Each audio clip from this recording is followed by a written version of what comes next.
স্বচ্ছ ভারত অভিযানের উপর জোর দিয়ে নজির স্থাপন করেছেন প্রধানমন্ত্রী নরেন্দ্র মোদী। বিশ্বভারতী বিশ্ববিদ্যালয়ের আচার্য প্রধানমন্ত্রী স্বয়ং।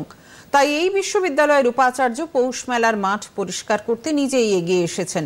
শান্তিনিকেতনে পৌষ মেলা শেষ হয়েছে 28 তারিখ। পরিবেশ আদালতের নির্দেশ মতো স্বচ্ছ ভারত অভিযানকে সামনে রেখে বিশ্বভারতীর উপাচার্য অধ্যাপক বিনয় সোরেন নিজেই মাঠ পরিষ্কারের কাজ শুরু করেছেন।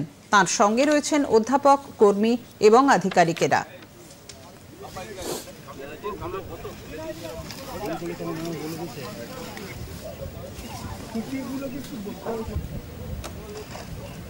এই বছর পৌষ মেলা 4 দিনের জায়গায় 6 দিন করার পরে মাঠ পরিষ্কারটা রাখার দায়িত্ব আমাদের সবার সমান, যার জন্য আমরা সবাই মিলে এই মাঠটাকে পুনরায় আগের পরিস্থিতি, আগের অবস্থায় ফিরিয়ে আনার জন্য আমরা সবাই নেমে পড়েছি।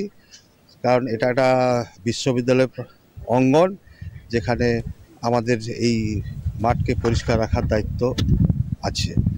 মোটামুটি বিশ্বভারতীর সাথে জড়িত এবং পৌষ মেলার সাথে জড়িত সমস্ত মানুষ কিন্তু আমরা চেষ্টা করেছি এখানে সমবেত হওয়ার এবং মাঠকে পরিষ্কার করার কাজে।